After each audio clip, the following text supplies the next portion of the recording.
Ciao a tutti, oggi sono a bordo del primo catamarano mai costruito da San Lorenzo, il Bluegame BCM 75. Personalmente quello che apprezzo tantissimo di questo catamarano e ritengo che sia in questo assolutamente unico sul mercato è che ha le comodità e le caratteristiche tipiche di un catamarano, ma mantiene l'eleganza di un monoscafo. La cosa interessante è che per raggiungere quest'unicum sul panorama della nautica, Bluegame ha realizzato il prototipo zero e ha utilizzato lo scafo solo per fare le prove a mare e vedere come si comporta la carena di questo primo catamarano della loro linea BGM. Bluegame infatti presenta 3 linee, il BG, il BGX e adesso la nuova linea BGM. Che sta per Bluegame Multi-Hull.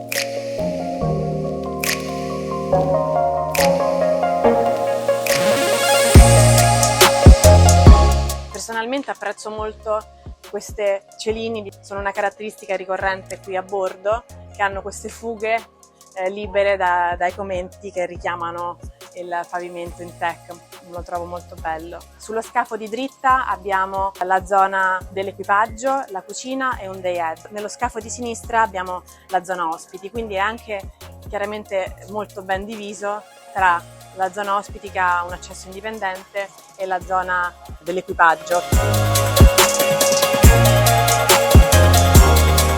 L'upper deck è uno spazio molto grande. A poppa c'è un'area prendisole. All'interno di questo mobile, alle spalle della timoreria, c'è un wet bar. Proseguendo verso poppa troviamo sulla sinistra un'area lounge riparata dal sole e sulla dritta una zona dining. La cosa che mi ha colpito tantissimo è la cabina armatoriale, che ha degli spazi molto grandi, sembra di stare su una cabina armatoriale di un 30 metri, mentre invece questo Bluegame è lungo, ha una lunghezza fuori tutto di circa 22 metri. La main lounge è un tutt'uno con l'esterno grazie alle ampie vetrate su tutti i lati e le porte scorrevoli completamente apribili verso poppa. In questa barca l'armatore ha preferito mettere la cucina al ponte inferiore, rinunciando ad una quarta cabina. Avrete notato la conning station, che permette di manovrare questa barca anche da qui, lasciando il fly libero per l'armatore ed i suoi ospiti.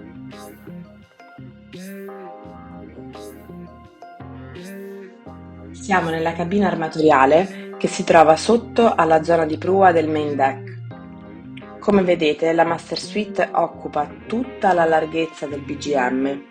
Infatti, sul lato sinistro di questa cabina troviamo il bagno armatoriale, che si contrappone alla zona relax privata dell'armatore sul lato dritto. C'è anche un walk-in closet. Il bagno ha 2 lavandini ed i servizi sono separati come la doccia.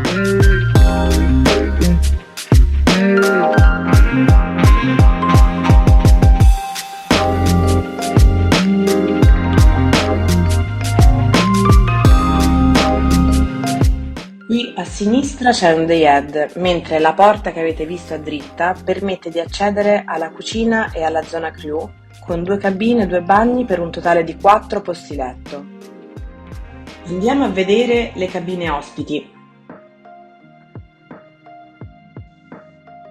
Come vedete, le cabine sono molto ampie. Siamo su un catamarano e la testa dei letti è sul lato interno dello scafo. Il letto è più alto del normale per via della forma dello scafo. Questo fa sì che il letto sia alla stessa altezza dell'oblò, regalando una splendida vista sul mare. Mi piace molto l'accostamento tra questa tonalità di legno e il marmo bianco del bagno usato per il lavandino.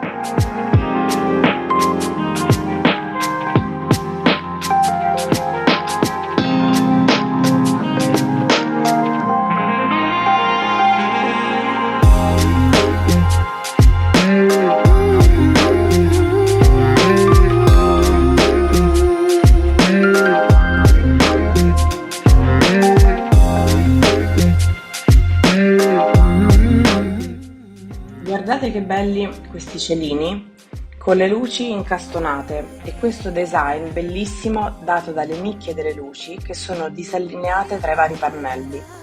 È lo stesso tema usato per l'illuminazione della main lounge e della cabina armatoriale.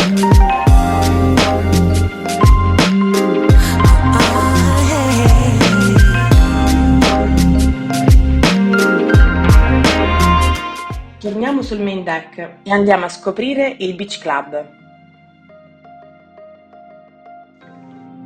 Appena saliamo a bordo, notiamo a centro barca il Transformer, il tender garage e questo Beach Club spaziale.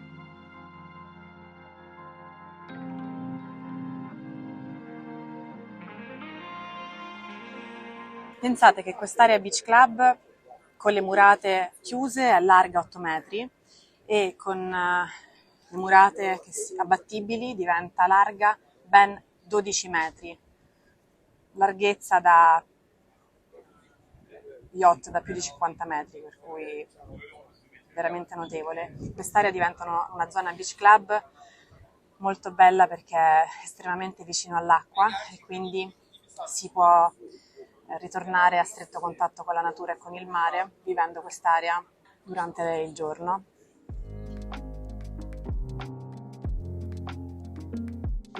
Siamo in una delle due sala macchine, perché essendo in un catamarano ne ha una per scafo.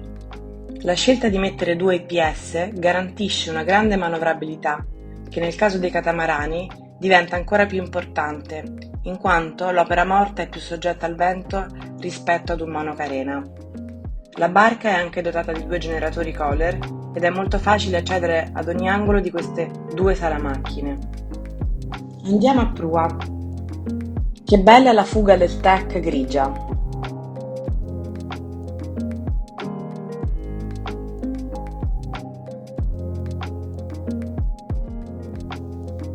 Il corrimano con questi candelieri e il tessile al posto del cavo di acciaio mi piace moltissimo. Questa zona di prua è un gigantesco prendisole che nasconde un tavolo che può essere alzato all'occorrenza trasformando la zona di prua in una comoda seduta C con vista mozzafiato.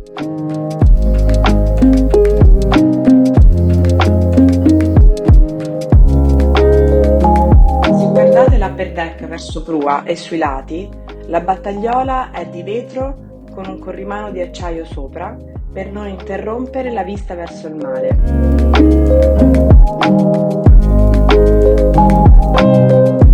Gli studi relativi alla carena sono stati curati da Philippe Briand, la mente del progetto è Luca Santella e Zuccon International Project, mentre gli interni sono stati curati da Lissoni & Partners.